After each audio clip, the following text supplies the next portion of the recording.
Assalamualaikum warahmatullahi wabarakatuh.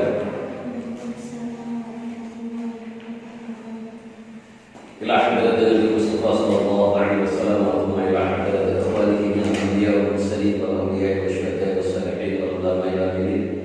Thumma arwahil muslimin wal muslimat wal mu'minin wal mu'minat min masyariqil ardi wa magharibiha wa bariha wa qadhiha, khususan aba'ana wa ummahatina wa ajdadana wa jaddatina wa masyayikhana wa masyayikh wa masyayikhina. Lahumul Fatihah. Billahi minasyaitonir rajim. Bismillahirrahmanirrahim. Alhamdulillahirabbil alamin arrahmanir rahim maliki yaumiddin.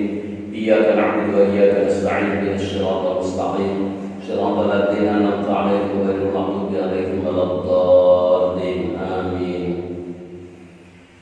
Kita akan meneruskan kajian yang kita bahas tadi malam.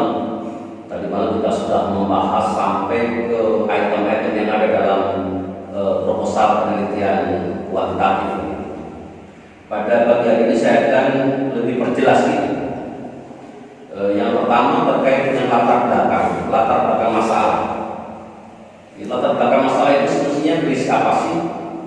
Jadi yang perlu diperhatikan bahwa sebelum peneliti menentukan masalah penelitiannya secara jelas, peneliti perlu menghubungkan masalah penelitian itu dengan informasi yang telah ada di lapangan serta memperhatikan penting dan perlunya penelitian tersebut dilakukan. Inilah yang nanti akan berujung kepada apa ketika peneliti itu menjelaskan tentang kegunaan. Jadi kegunaan itu ada dua, ada kegunaan teoritis dan ada kegunaan praktis.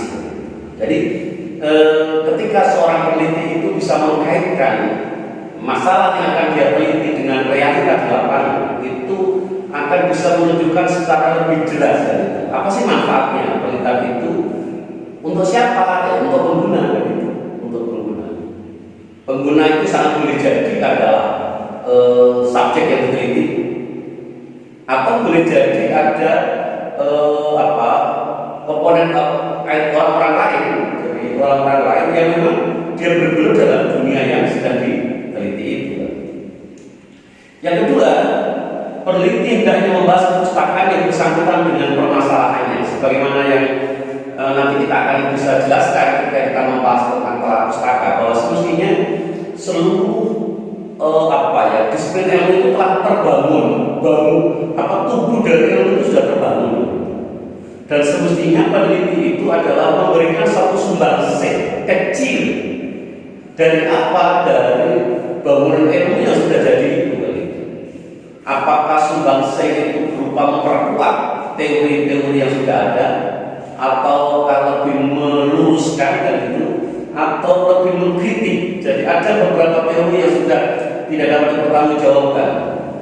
Oleh karena itu, nanti ada kaitannya dengan bahwa penelitian kuantitatif itu tujuannya adalah untuk menguji teori atau teori verification, atau kalau istilah Kapolra adalah teori falsification. Yang berikutnya adalah peneliti akan dapat menunjukkan adanya kesenjangan antara harapan dan kenyataan, baik kesenjangan teoritis maupun kesenjangan praktis yang melatar belakangi adanya masalah yang diteliti dan memposisikan penelitiannya itu di antara hasil-hasil penelitian lainnya. Nah, ini nanti akan tergambarkan secara lebih detail manakala peneliti itu berhasil membuat yang namanya telaah pustaka secara benar. Sehingga ujung dari telaah pustaka itu ada dua, yaitu yang pertama peta dari teori yang sudah berkembang itu, dan yang kedua adalah posisi dari angle penelitiannya itu di antara seluruh penelitian yang ada. Lalu karenanya nanti di akhir latar belakang masalah ini harus ada satu deklarasi dari seorang peneliti itu bahwa topik yang sedang dia teliti itu memang membutuhkan kesegeraan. Jadi harus segera diteliti karena sedemikian pentingnya. Kenapa penting? Karena peneliti berhasil untuk menunjukkan kesenjangan itu. Nah, ini masalah ini gampang diomongkan, tetapi sangat sering sulit untuk ditulis. Kenapa sulit ditulis? Karena kebanyakan mahasiswa, karena kekurangan bacaannya yang kurang, sehingga belum memahami. Jadi semestinya peta ilmu yang selama ini yang diteliti selama ini perkembangannya seperti apa itu tidak banyak diketahui. Oleh karena itu menelusuri hasil penelitian terdahulu terkait dengan ini itu menjadi satu keharusan. Dan semestinya yang menarik menurut saya, disiplin ilmu seperti ini itu tidak hanya di penelitian. Dalam disiplin ilmu istihad.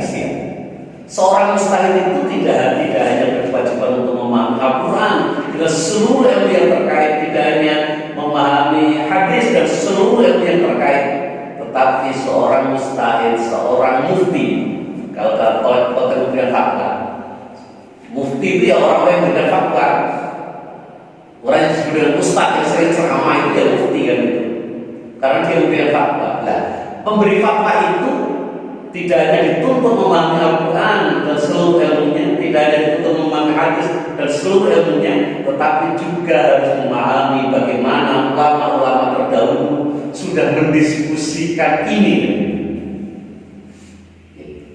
Sehingga kalau saya boleh sedikit menyampaikan satu contoh misalkan yang ada di kitab I'lamul Muwaqqi'in Rabbil Alamin karya Qayyim al-Jauziyah.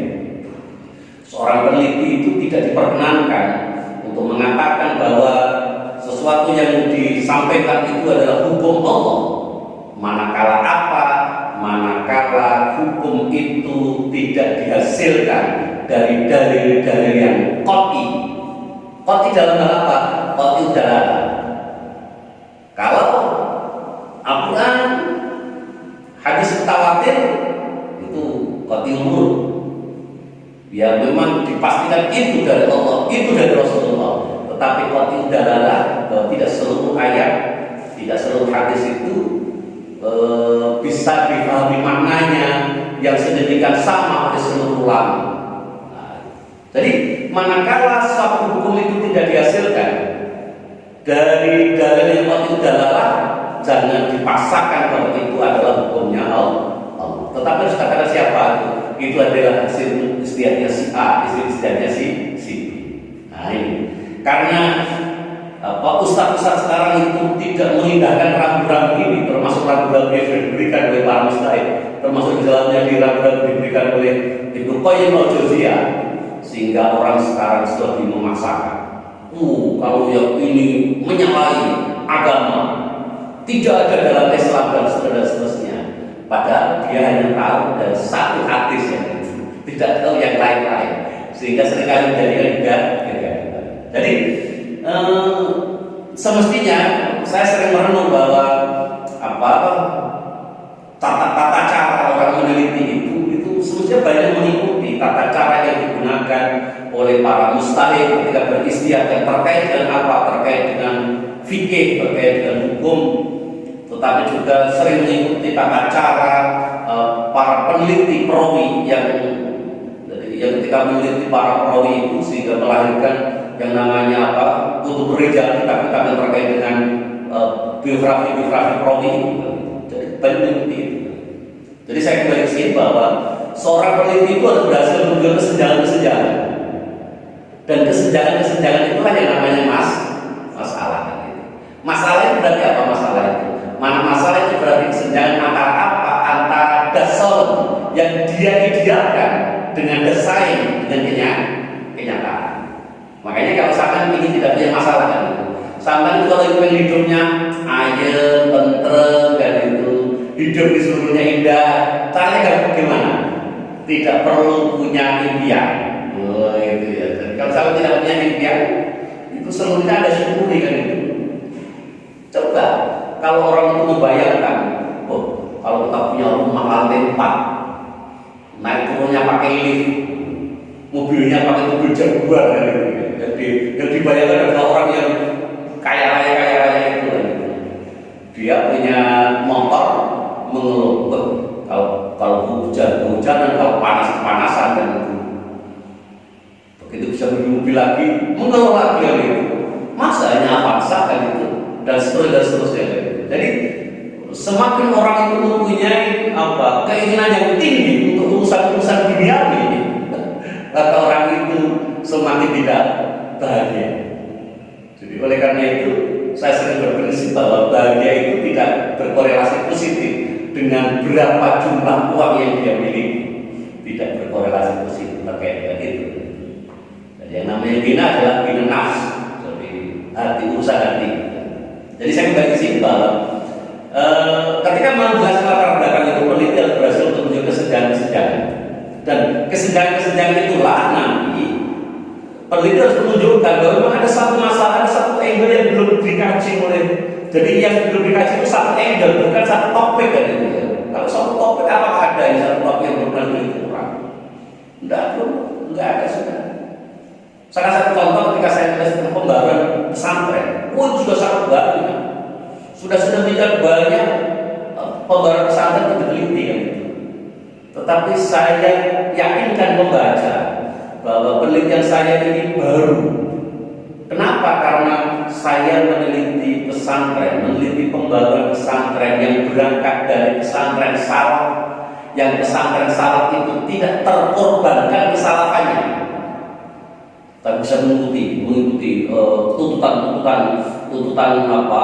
dunia kerja, tuntutan perkembangan hubungan dan tuntutan masyarakat dan itu. Kalau kita belajar pembaruan kurikulum ada seperti itu kan. Jadi saya katakan kalau orang berkeinginan untuk mengembangkan lembaga-lembaga pesantren, mengadakan pembaruan pesantren tanpa mengorbankan kesalahannya, silakan baca buku saya. Jadi begitu. Jadi saya akan menyebutkan satu. Jadi di sini menariknya di sini. Terus yang berikutnya adalah masuk rumusan masalah. Tadi sudah saya katakan bahwa ending dari latar belakang itu adalah adanya satu pernyataan dari seorang peneliti bahwa topik yang dia sedang teliti itu adalah sesuatu yang sangat penting. Kenapa penting? Karena tadi ditunjukkan adanya kesenjangan. Nah, oleh karena itu akhirnya apa? Sesuatu yang menggelisahkan itulah yang nanti akan dijadikan apa? Masalah penelitian.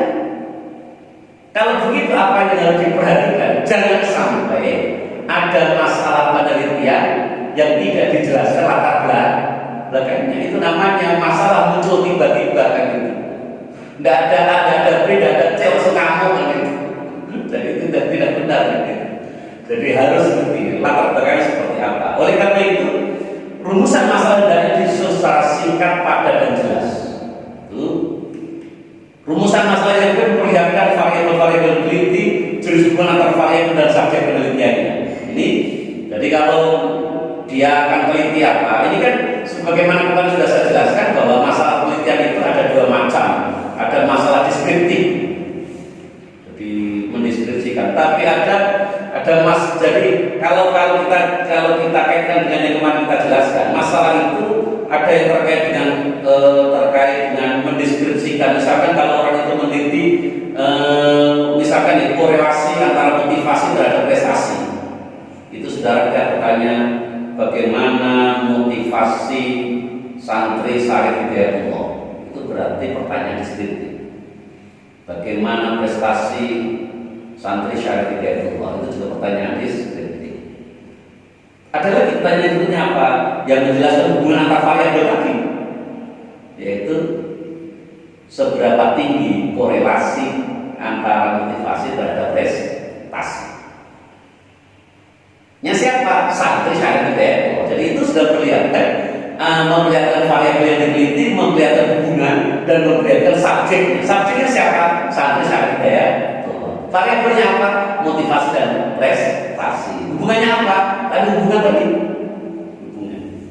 Oleh karena itu kita harus ingat bahwa ini adalah satu upaya untuk menunjukkan salah satu dari ciri penelitian yang menggunakan paradigma post positivistik adalah deterministik tadi ya itu. Masih ingat apa itu deterministik? Deterministik adalah mencoba menunjukkan hubungan serta akibat dan itu. Dan saudara harus cermatkan itu. Saudara apakah perlu menggunakan judul hubungan atau menggunakan judul pengaruh itu? Kalau hubungan, tak kasih contoh ya hubungan ini, tak kasih contoh yang lain. Hubungan suami istri ya, hubungan suami istri. Kalau saya mengenai hubungan suami istri itu, yang aktif siapa? Suami ke istri atau istri ke suami? Atau dua-duanya? Dua-duanya. Jadi itu namanya hubungan. Makanya ketika menggunakan judul hubungan, ketika menggunakan judul korelasi, itu terjadinya hubungan resiprokal. Resiprokal itu hubungan timbal. X mempengaruhi Z, Z mempengaruhi X, itu namanya hubungan. Kalau hanya searah, itu bukan hubungan itu pengaruh. Ya kalau dalam dunia sosial itu bisa disebut dengan dominasi atau hegemoni gitu ya. Dominasi atau hegemoni. Nanti sudah bisa baca istilah dominasi atau hegemoni bedanya apa gitu. Jadi dominasi sama hegemoni itu kedua-duanya pada dasarnya adalah seseorang yang menguasai orang lain. Ya, menguasai orang lain. Tetapi bedanya kalau hegemoni orang yang dikuasai itu, orang yang disubordinasi itu merasa nyaman. Itu namanya hegemoni. Tetapi kalau dominasi tidak. Saya contoh, yang pernah saya contohkan.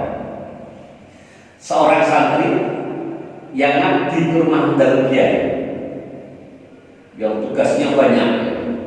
Jadi kalau tugas masak dia dari pagi petang sudah masak sampai terus dalam waktu yang sedemikian lama. Jadi tugasnya banyak dan seringkali itu tidak mendapatkan isyarat. Tetapi saudara tahu bahwa seluruh orang yang khidmat dalam kiai itu rata-rata dia mempunyai perasaan yang senang.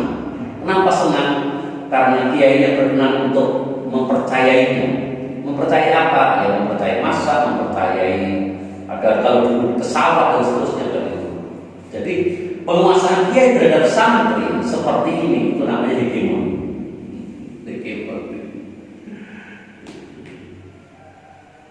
Tetapi kalau ada orang, ada seorang juragan yang menguasai pekerjaannya dengan dikasih bayaran yang tidak seimbang, yang kecil, itu namanya dominasi. Dulu zaman penjajah ada yang namanya rodi,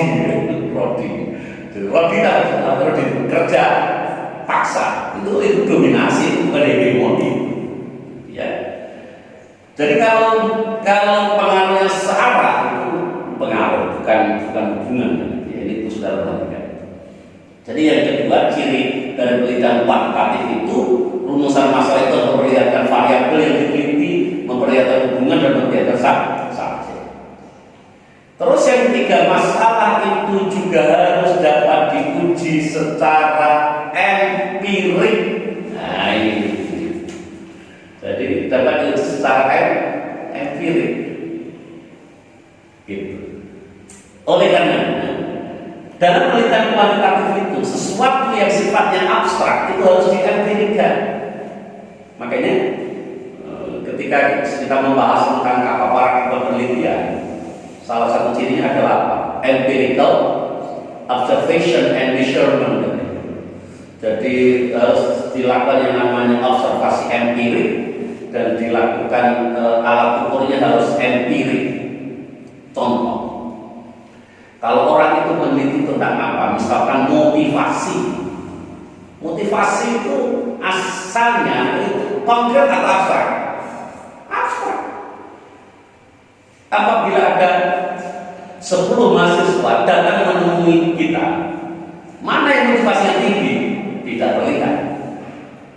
Tetapi peneliti harus bisa mengkonkretkan sesuatu yang semula abstrak. Itulah pentingnya seorang peneliti itu membuat yang namanya definisi operasional. Definisi operasional itu adalah satu definisi yang menunjukkan indikator-indikatornya. Dan ternyata Allah juga mengajarkan seperti itu. Rasulullah juga mengajarkan seperti itu. Saya tahu. Iman. Apa itu iman? At-tasdiqu bil qaul. Jadi sesuatu yang dibenarkan dalam hati. Tapi ternyata iman itu dikonkretkan oleh Rasulullah. Sesuatu yang semula abstrak, yang pekerjaan hati yang hanya dirinya sama Allah kan itu. Tetapi oleh Rasulullah diwujudkan dalam hal-hal yang bisa kita ukur. Contoh misalkan Rasulullah katakan, "Man kana yu'minu billahi wal yawmil akhir falyukrim jalan. Kalau kita melihat ini, maka sebenarnya iman itu terukur sekali. Makanya apabila ada orang yang terlihat sedemikian sering pergi ke masjid, ketika sholat itu khusyuk, tapi ternyata senantiasa berantem dengan siapa tetangganya. Kalau ada tamu, dia tekuk apa aja, besengut apa sih bisa besengut? Jadi wajahnya itu tidak cair. Nah, tentu yang seperti itu keimanannya bermasalah. Kenapa? Karena Rasulullah sudah bersabda, maka yu'minu billahi wal yawmil akhir falyukrim dhaifah. Jadi ternyata iman yang semula abstrak itu oleh Rasulullah dikonkretkan. Ada lagi satu contoh misalnya di surat Al-Anfal itu, innamal mu'minuna alladziina idza dzukirallahu wajilat qulubuhum wa idza tuliyat 'alaihim ayatuhu zadatuhum imanan wa 'ala rabbihim yatawakkalun. Innamal mu'minuna, sesungguhnya orang beriman itu idza dzukirallahu wajilat qulubuhum, ketika Allah itu disebut bergetar hatinya. Bergetar hatinya. Sama kalau asma Allah disebut bisa bergetar hatinya atau tidak? Kalau tidak berarti iman kita pasti tipis kan? Siapa yang biasanya kalau nama disebut bisa menjadi bergetar? Siapa? Adalah orang yang sangat ditakuti atau sangat dicintai. Sampai itu misalkan membayangkan kalau pas ujian skripsi, ini kalau saya diuji oleh Pak A, tamat ini kan, kenapa? Wah ini pasti seluruh kesalahannya akan terbongkar kan? Sehingga karena sampai sudah memasukkan ke alam bawah sadar bahwa dosen A akan seperti itu. Terus begitu saudara lihat pengumuman, di share pengumuman penguji utama ternyata Pak A kan itu. Saudara bergetar tidak? Berarti akan bergetar. Dek. Tamat ini kan itu kan. Jadi kan ada ketakutan. Atau yang kedua adalah manakala mendengar orang yang sangat dicintainya. Anak muda itu kalau sudah jatuh cinta, apalagi dia ketemu sama yang dicintai, ketemu temannya saja itu sudah ada getaran gitu. Apalagi begitu ketemu terus dikasih tahu, ini ada salam. Wah itu getarannya kan dia semakin cepat kan. Jadi ketika kita mendengar orang-orang yang kita takuti atau kita sayangi bisa bergetar, pertanyaannya kenapa mendengar nama Allah tidak bisa bergetar seperti itu? Bukankah Allah harus demikian baiknya dengan kita? Allah ngasih apa? Kita oksigen, kita bisa bernafas, tidak perlu bayar. Tadi kata bayar berapa miliar terus kita keluarkan itu. Ya kecil-kecil saja. Orang itu baru tidak bisa kentut kan itu. Padahal kan orang kentut itu kan dijauhi orang gitu ya. Ada kata tidak bisa kentut dan dibawa ke rumah sakit dan bayar berapa? Allah sedemikian sayangnya tidak peduli makhluknya itu penjara atau tidak, seluruhnya disayangi oleh Allah. Jadi sedemikian baiknya. Kenapa kita tidak cinta kepada Allah? Tapi di sisi lain Allah itu punya sifat Al-Qahhar, Al-Jabbar. Kenapa kita tidak takut? Tidak bisa bergetar. Nah ini berarti iman kita mas. Jadi gini, saya kembali bahwa ternyata Allah pun itu memberikan satu bukti-bukti konkret, empirik terhadap sesuatu yang semula adalah abstrak. Melihat itu, masalah itu juga harus dapat diuji secara empirik. Sampai ingin meneliti kan? Misalkan korelasi antara seringnya hafal Al-Quran dengan kenikmatan di akhirat. Itu ada korelasinya nggak? Itu saudara yakin? Sebagai orang yang beragama, ada korelasinya kan itu? Kira-kira saudara bisa mengkonkretkan itu, bisa mengempirikan bagaimana nikmatnya hidup di akhirat? Tidak bisa. Sama dengan begini. Ada diskusi para ulama itu terkait dengan apa? Ihdaul thawab bil mayyit. Ihdaul thawab terkait dengan membaca Al-Quran. Ketika kita itu membaca Al-Quran, yang pahalanya kita sampaikan kepada mayit, itu sampai atau tidak? Sampai atau Tidak, itu bukan empirik itu. Tidak wilayah empirik. Oleh karena itu kalau kita mengikuti diskusi para ulama, madzhab Hanafi mengatakan sampai laksanakan.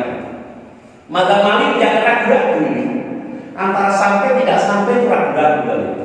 Karena ragu-ragu, madzhab Maliki berprinsip karena antara sampai dan tidak sampai itu masih belum jelas, maka lebih baik diamalkan daripada tidak diamalkan. Kenapa lebih diamalkan? Jangan-jangan yang benar itu sampai. Sudah kadang orang tua kita tidak pernah kita kirimi pahala membaca Al-Quran kepada beliau ketika sudah meninggal.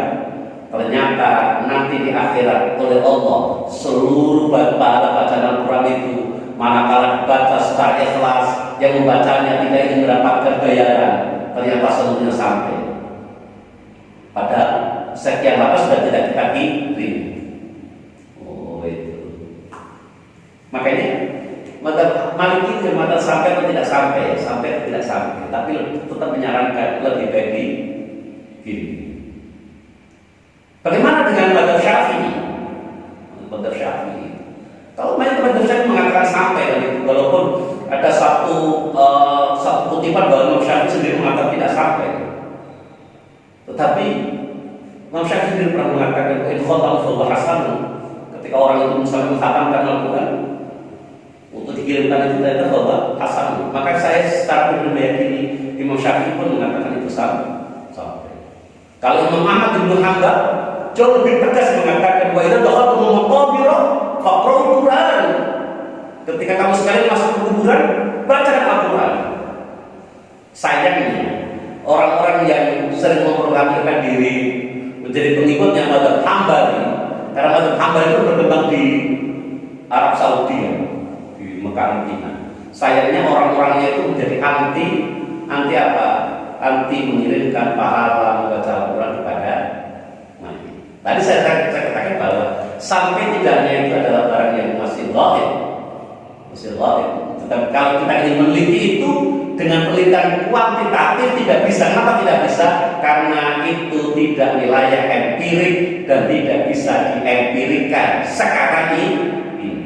Nanti di akhirat menjadi empirik. Jadi begini. Dari masalah itu juga harus diuji secara empirik. Oke. Tujuan penelitian, tujuan penelitian di banyak kampus, tujuan penelitian itu adalah membuat satu deklarasi bahwa masalah-masalah penelitian itu ingin diketahui, ingin dipahami, ingin dijelaskan seperti itu.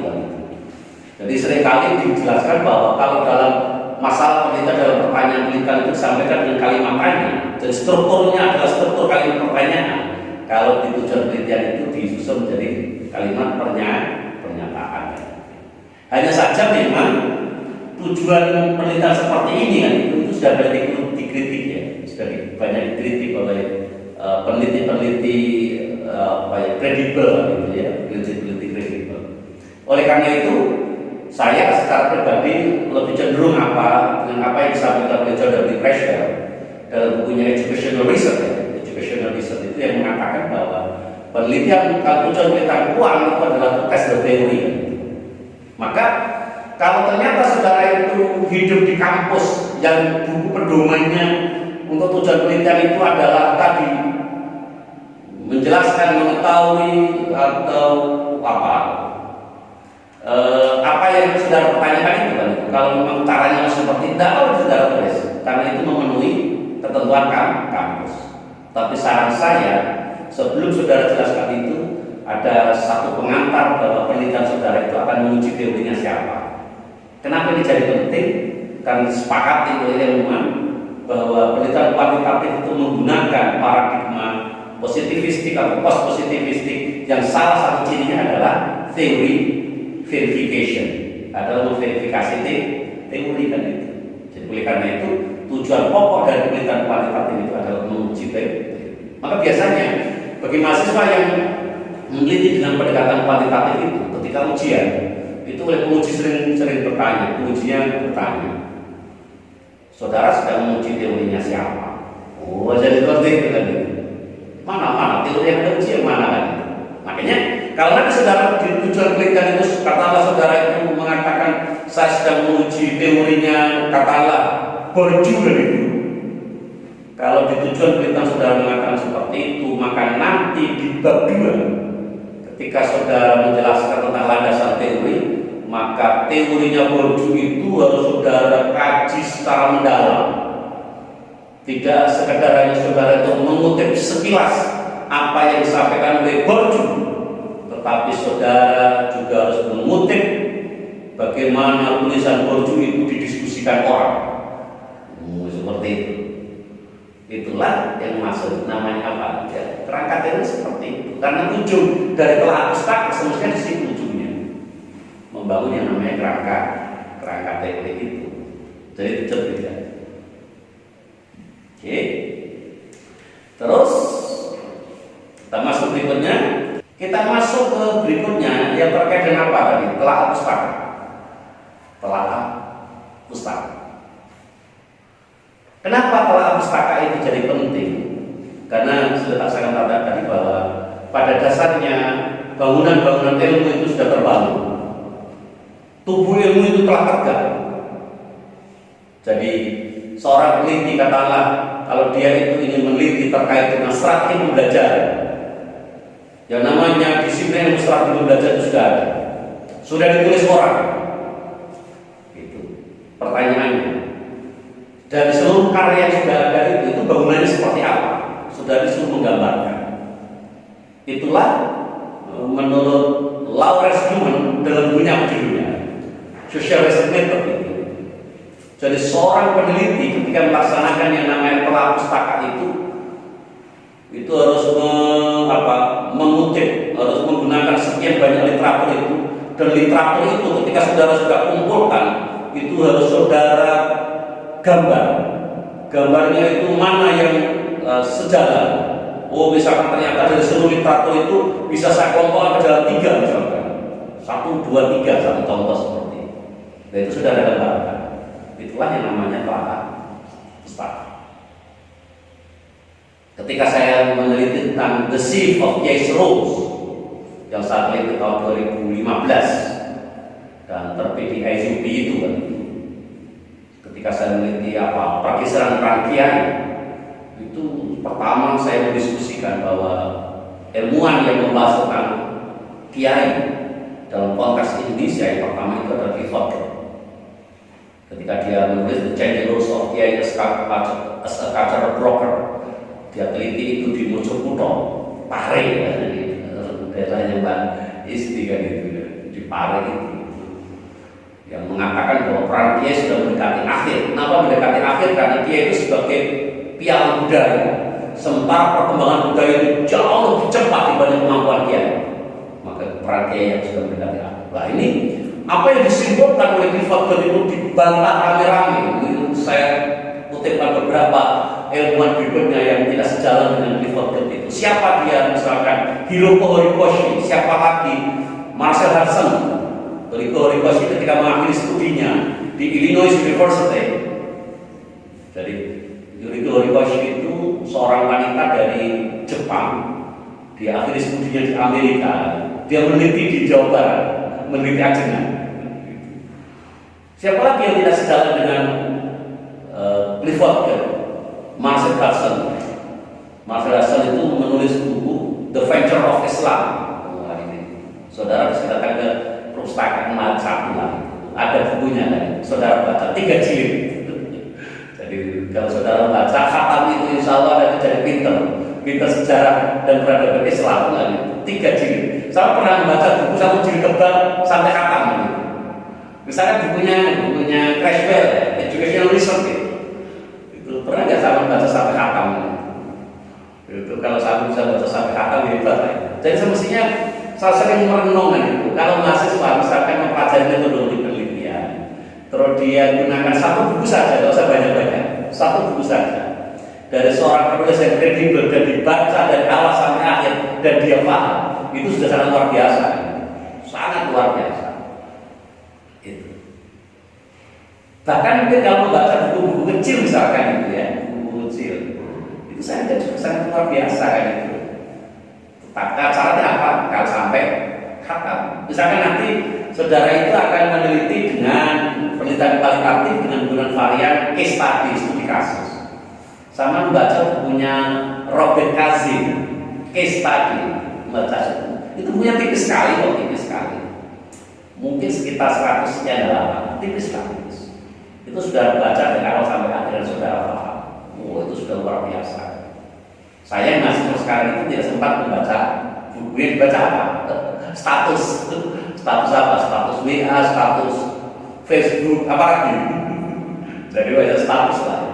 Jadi, sekarang mahasiswa sekarang dimanjakan gitu, karena memang untuk mendapatkan informasi itu sedemikian gampang. Jadi saya kembali ke tadi bahwa telah pustaka seperti itu. Dan ending dari telah pustaka sebagaimana tadi saya jelaskan ketika saya terlewat belakang itu, bahwa endingnya adalah memposisikan penelitian seorang peneliti itu dibandingkan dengan seluruh penelitian, seluruh hasil penelitiannya sudah ada. Maka endingnya sama, endingnya apa tadi endingnya? Endingnya adalah mengatakan bahwa penelitiannya itu memang penting untuk segera dilakukan kan itu. Contoh misalkan, tahun ini saya meneliti apa? Tahun ini saya meneliti kualitas hadis dari hadis-hadis yang ada di buku fikih.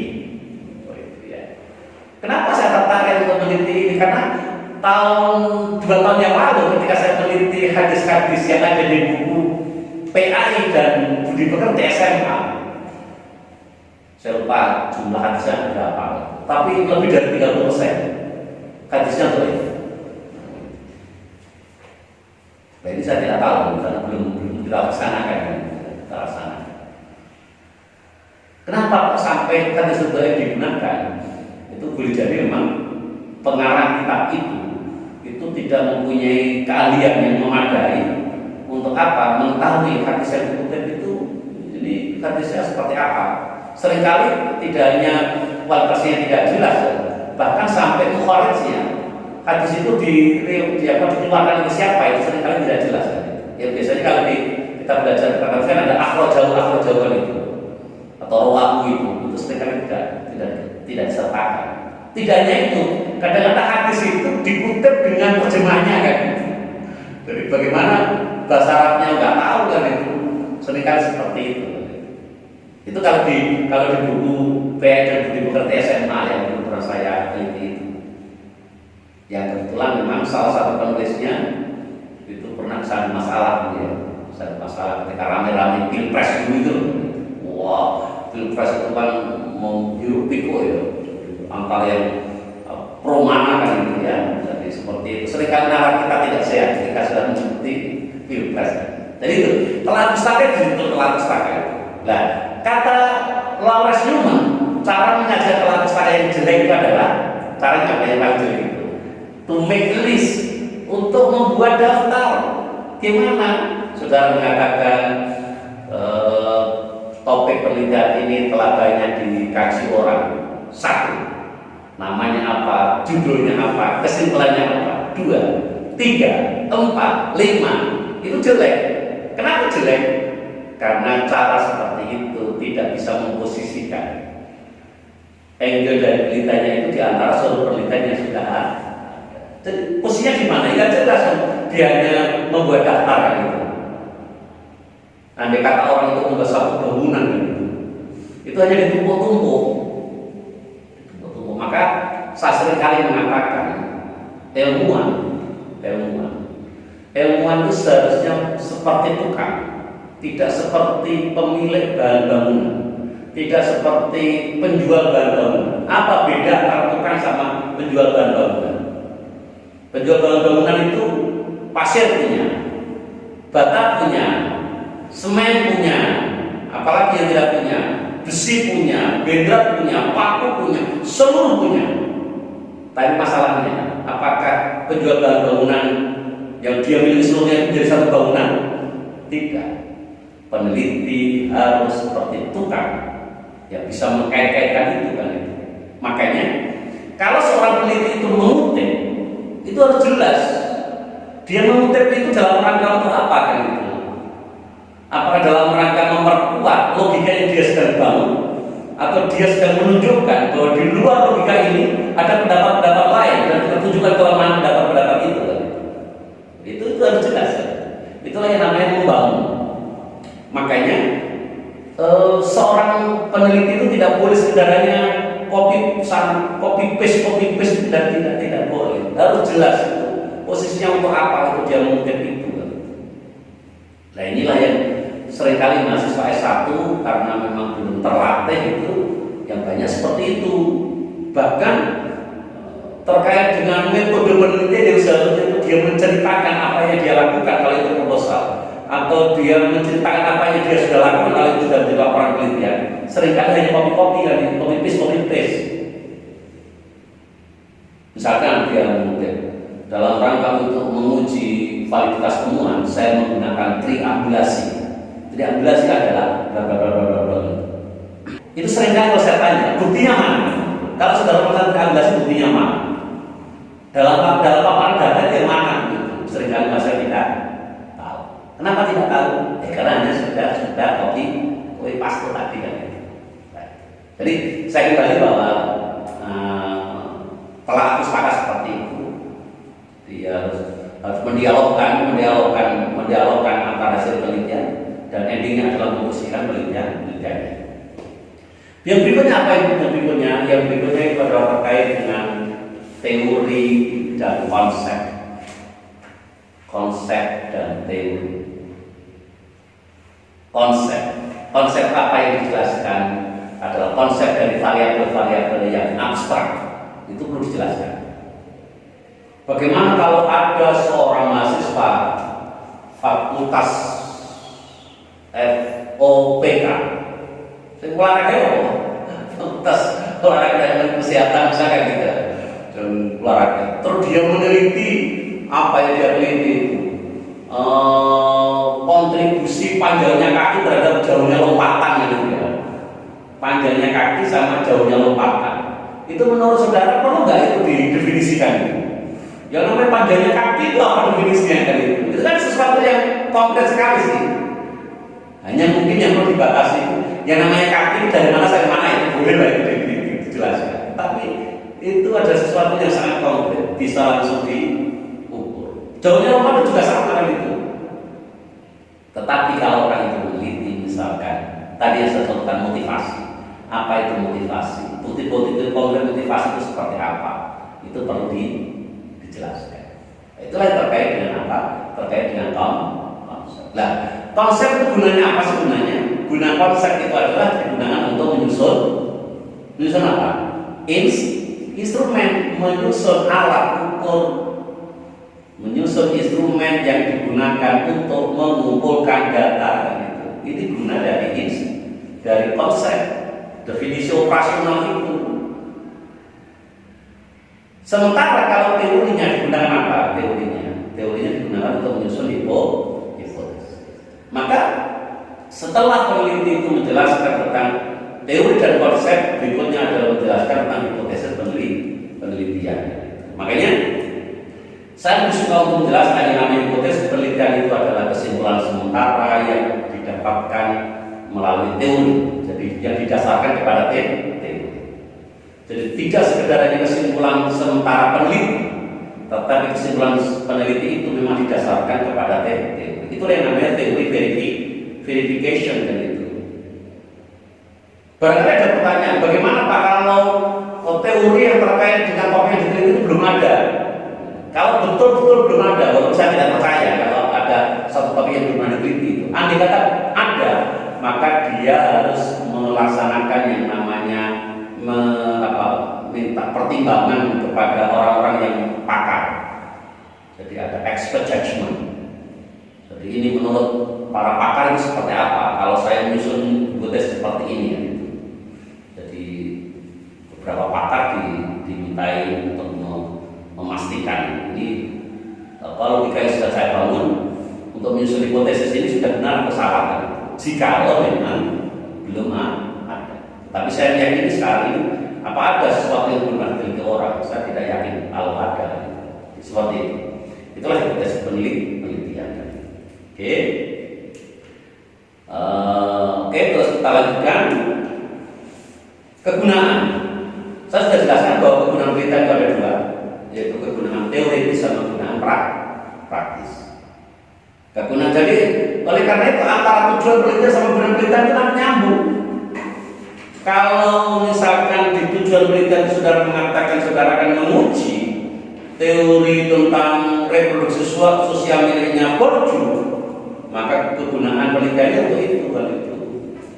Jadi untuk mengembangkan, untuk menjelaskan, untuk lebih mendetailkan teori reproduksi sosial menurut Bourdieu. Jadi makanya penelitian itu sebenarnya antar bagian saling terkait. Yang seringkali terjadi kan mahasiswa ketika menulis di bab 2 itu banyak hal yang tidak terkait dengan apa yang dia teliti kan. Ditulis juga, kenapa? Karena ada satu bayangan dia itu bahwa skripsi yang bagus itu yang tebal. Jadi semakin tebal semakin bagus. Jadi kalau sudah ujian dengan membawa skripsi yang tebal sekali itu perasaannya percaya diri lah. Pada semestinya tidak seperti itu. Jadi kegunaan penelitian ya, kegunaan penelitian itu ada kegunaan itu dan kegunaan praktis kan. Itu dan dua-duanya harus dijelaskan. Maka ketika menjelaskan kegunaan praktis itu siapa sih yang akan memanfaatkan penelitian itu kan itu? Tidak seperti mahasiswa dulu. Mahasiswa dulu itu menulis kegunaan penelitian itu apa? Sebagai salah satu syarat mencapai gelar sarjana. Itu bukan topiknya, itu skripsinya itu. Jadi itu salah cara menyajikan kegunaan seperti itu kan itu.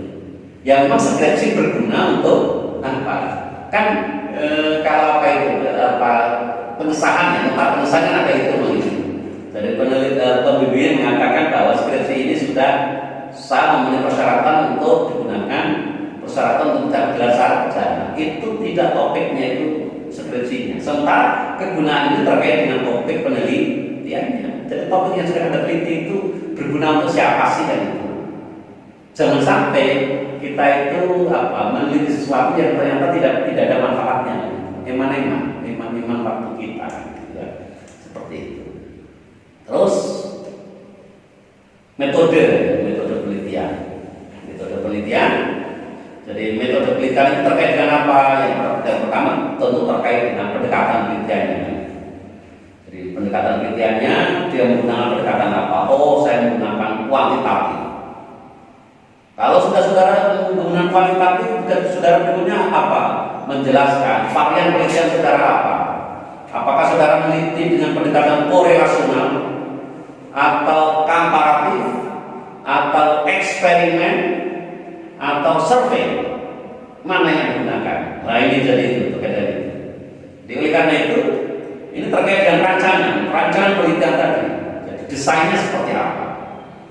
Metode penelitian juga terkait dengan apa? Populasi dan sampel. Terkait dengan apa lagi? Instrumen. Terkait dengan apa lagi? Teknik pengumpulan data. Dan yang berikutnya ada terkait dengan analisis data. Ada 5 item inilah yang harus dijelaskan ketika seorang peneliti membuat proposal penelitian dan menulis tentang metode penelitian. Itu istilahnya berarti metode penelitian atau metodologi penelitian sih kan? Gitu. Kalau saudara menulis metode penelitian, itu hanya saudara menulis apa yang saudara akan gunakan ketika meneliti. Tetapi kalau di situ ada kata metodologi, itu ada ilmunya. Jadi apa kelebihan dan kekurangan dari masing-masing metode itu kan? Makanya yang pas menurut saya istilahnya adalah metode penelitian, karena biasanya kalau sama menjelaskan kelemahan dan kelebihan dari masing-masing metode itu dia ditulis oleh buku-buku metodologi penelitian, bukan dijelaskan ketika seorang itu menulis tentang metode penelitian. Oke, saya jelaskan satu-satu rancangan penelitian itu. Dari rancangan penelitian itu yang terpenting adalah sama harus memastikan bahwa apa tujuan penelitian itu akan tercapai. Jadi makanya rancangannya saudara menggunakan desain seperti apa itu. Kalau yang diperkenalkan oleh Creswell dan seterusnya juga disepakati banyak orang itu. Jadi desain kita itu ada 3. Apa itu? Kuantitatif, kualitatif, mixed method kan itu. Jadi mixed method. Mixed method itu macamnya banyak. Saya berpikir seperti PTK itu bagian dari mixed method. Apalagi misalkan participatory research part itu juga bagian dari mixed method. Karena dalam penelitian itu membutuhkan data-data kualitatif dan data kuantitatif sekaligus. Jadi 3 itu. Dan saudara memilih yang mana? Gitu. Terus ketika saudara memilih itu, tujuan saudara berikutnya adalah apa? variannya seperti apa yang saudara akan gunakan? Eksperimen kah? Jadi mengeksperimenkan. Jadi ada kelas eksperimen, ada kelas kontrol seperti itu. Atau misalkan gini, seorang mahasiswa itu ketika melaksanakan PTK, penelitian tindakan kelas itu, dia membandingkan. Ada sekian teknik pembelajaran yang dibandingkan itu dengan dieksperimenkan. Itu juga bagian dari eksperimen. Tetapi pada kesempatan yang sama dia juga melaksanakan yang namanya desain komparatif.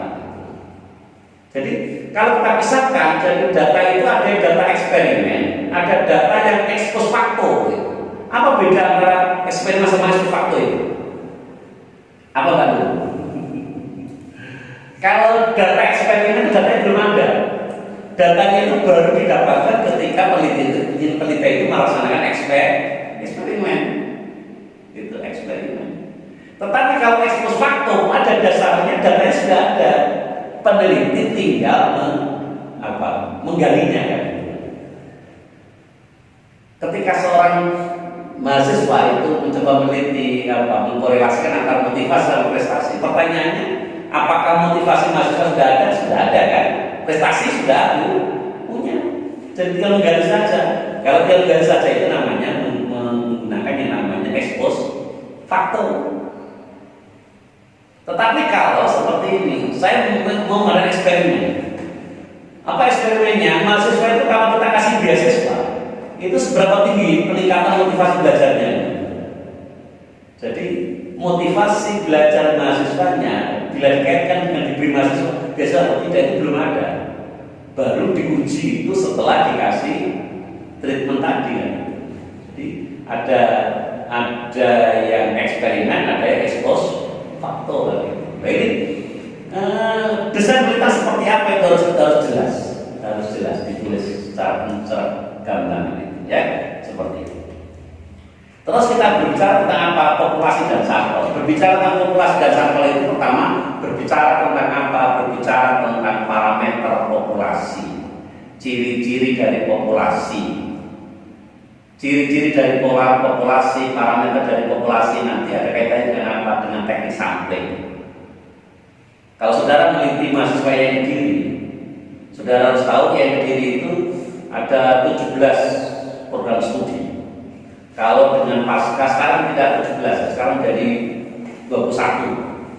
Karena ada 4 yang baru, di Tabia ada 2, di PB ada 2. Terus di pasca ada 7. Jadi ada 28. Ke-28 prodi itu harus ada yang mewakili. Yang pertama. Yang kedua, ada tahun masuknya. Ada lagi bedanya lagi, ada yang terkait dengan mahasiswa itu bertempat tinggal di pondok, kos atau dari rumah. Terus dia itu di organisasi apa? Jadi seluruh ciri yang dimiliki oleh populasi itu harus ada wakilnya. Maka bagaimana caranya agar yang namanya sampel itu kan perwakilan, itu betul-betul bisa mewakili populasi. Itulah yang namanya teknik sampling. Makanya peneliti itu tidak boleh langsung menggunakan simple random sampling kan gitu. Karena simple random sampling itu digunakan manakala apa parameter dari populasi itu adalah homogen kan itu. Homogen sama. Iya. Mahasiswa seringkali antara yang dia tulis tidak paham prakteknya. Dia tulis simple random sampling, tapi ketika ditanya itu sampel saudara siapa? Oh lupa kelas 8A sama kelas 8B. Oh kelas 8A sama 8B kok simple random sampling itu masalah alamat gitu. Karena simple random sampling itu bahwa seluruh populasi mempunyai kesempatan yang sama untuk jadi sampel. Nah, nanti kita akan contohkan bagaimana simple random sampling itu kalau kita menggunakan aplikasi Excel satu contoh. Kalau dulu kan orang itu kalau mau pasang simple random sampling gimana caranya? Caranya yang membuat slot seperti orang arisan itu kan gitu. Kemarin juga kita saya tanya gimana gitu. Nah, pas saya buat slot, ada buktinya slotnya mana kan itu sudah saya buang, ya tidak bisa meneliti barangnya dibuang kan gitu. Semestinya sudah tidak perlu seperti itu sekarang. Jadi kita ada yang aplikasi-aplikasi yang bisa kita gunakan. Nanti lain kali kita praktekkan data. Ya. Yang kedua, tadi besarnya desain sampel, parameter dari populasi. Yang berikutnya adalah bagaimana cara menentukan besar sampel. Ini sengaja saya kutipkan gitu ya. Apa yang saya kutip dengan mahasiswa itu. Mahasiswa itu sering mengutip tuh saya sudah simak itu gitu. Ini yang kutip. Untuk sekedar ancar-ancar, maka apabila subjeknya kurang dari 100, lebih baik diambil semua sehingga penelitiannya merupakan penelitian populasi. Selanjutnya, jika jumlah subjeknya berdasar data diambil dari besar, subjeknya besar, dapat diambil antara 10 sampai 15 atau 20 sampai 20 atau lebih, tergantung setidak-tidaknya 1,4 dan seterusnya. Ini seringkali dikutip oleh mahasiswa. Kenapa Pak sering senang mengutip ini? Karena mahasiswa itu ketika menentukan besar sampel langsung pakai persentase. Padahal di halaman berikutnya itu Suharsini mengatakan, ini di halaman berikutnya, penentuan besar sampel dengan persentase seperti yang dahulu banyak digunakan tampaknya kini sudah harus ditinggalkan. Agar diperoleh hasil penelitian yang lebih baik, diperlukan sampel yang baik pula, yaitu betul-betul mencerminkan populasi. Supaya perolehan sampel lebih akurat, diperlukan rumus-rumus penentuan besarnya sampel. Nah, tulisan ini tidak pernah dibaca oleh mahasiswa. Yang dibaca tadi ya teman-teman. Kenapa suka itu? Karena mahasiswa itu males kalau menghitung sampel dengan menggunakan rumus-rumus tertentu kan. Makanya kalau saudara membaca buku saya, statistika itu sudah saya kasih tabelnya kan. Kalau yang saya ajar saya kasih rumusnya, jadi rumus Excel yang sudah jadi ya. Jadi begitu saudara masukkan berapa jumlah sampel populasinya akan muncul. Kalau dengan kesalahannya 5% sekian sampelnya, kalau kesalahannya 10% sekian sampelnya, kalau kesalahannya 1% sekian sampelnya kan sudah langsung muncul.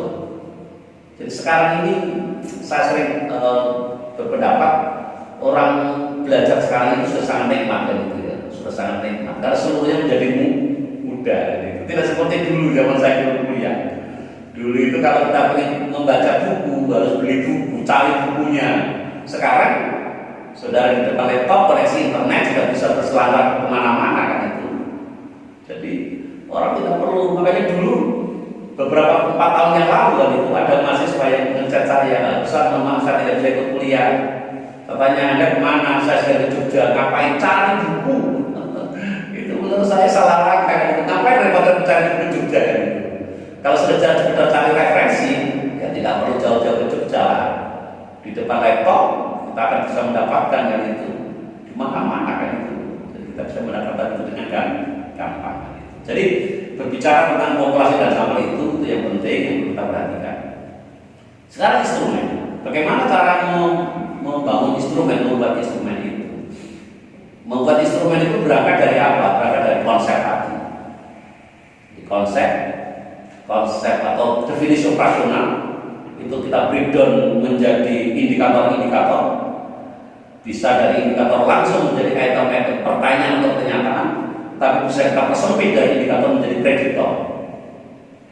Indikatornya ini bisa dipersempit lagi, perkecil lagi. Itu baru setelah itu apa kita menyusun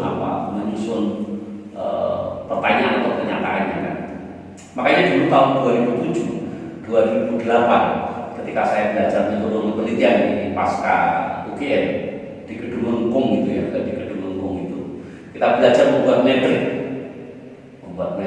Jadi misalkan kita satu variabel ini kalau kita breakdown, kalau kita bisa membreakdownnya semakin kecil itu semakin bagus. Misalkan sampai ke 4 level. Biasanya kan hanya variabel, indikator, langsung jadi pertanyaan kan itu. Kalau kita bisa pesan lagi, variabel jadi indikator, jadi prediktor, menjadi pecahan dari prediktor baru menjadi pertanyaan.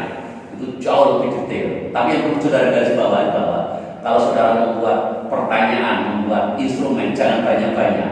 Kalau terlalu banyak, yang ngisi yang aras-arasan kan itu. Memakai. Misalkan variabelnya ada berapa? Variabelnya ada 5. Masing-masing variabel pertanyaan saudara berapa? 50. Berarti 50 kali 5. Rong atau seket 250 pertanyaan. Banyak berhalaman-halaman mesti ngisi ya aku kan gitu. Maka jangan banyak-banyak. Berapa sih yang ideal? Ya sekitar 30. Tetapi yang terpenting begini, kalau saudara membuat instrumen itu, bahwa setiap variabel itu harus ada beberapa pertanyaannya. Kenapa itu menjadi penting?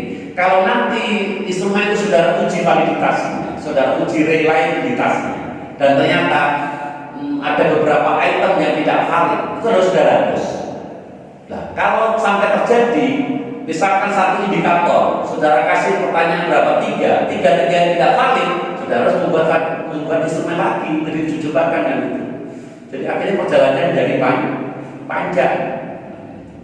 Makanya kalau bisa setiap indikator jangan dari satu pertanyaan, jadi bisa sekitar tiga empat dan itu. Jadi seandainya kalau ada satu yang tidak valid, dia harus dihapus, masih ada perwakilan yang lain.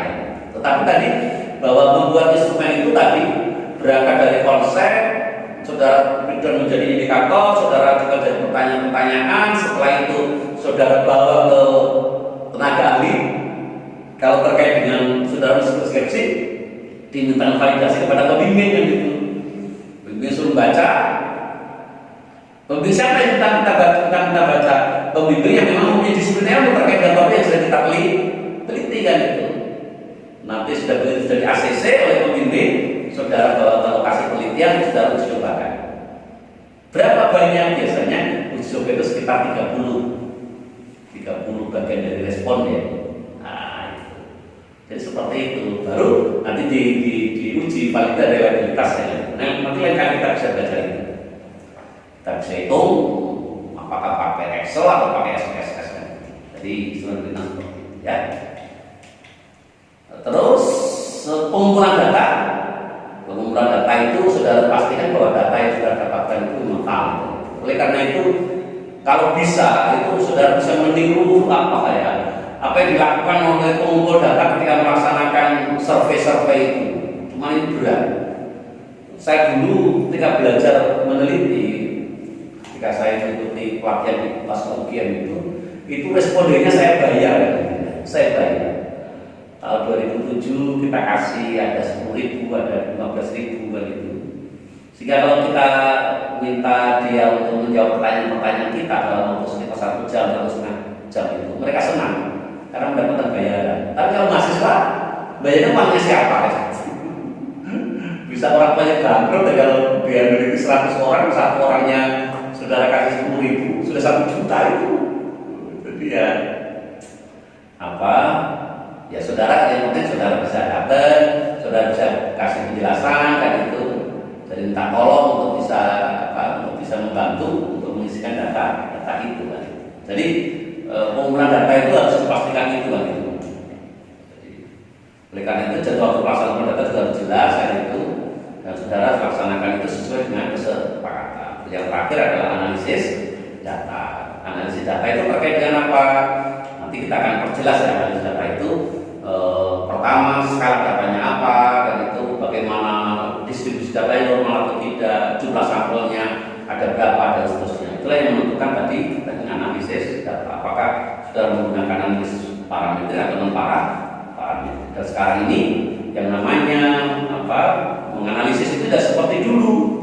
Dulu itu menganalisis dihitung, apalagi sebelum ada kalkulator dihitung alangan itu, wah itu sulit kan itu. Sekarang tidak ada yang sulit sekarang sudah banyak aplikasi yang saudara perlu kreatif, misalkan Excel bisa. Makanya nanti kalau saudara itu ketika menganalisis itu saudara perlu memberikan dari rumus, saudara itu Excel satu contoh. Nah itu rumusnya sangat tampilkan di proposal saudara. Tetapi kalau saudara nanti ngitungnya tidak pakai Excel, saudara ngitungnya misalkan pakai aplikasi SPSS, tidak perlu saudara tampilkan rumusnya karena nanti mubazir. Yang perlu pertama tampilkan apa? Penjelasan kenapa saudara menggunakan teknik analisis itu kan. Gimana prosedurnya?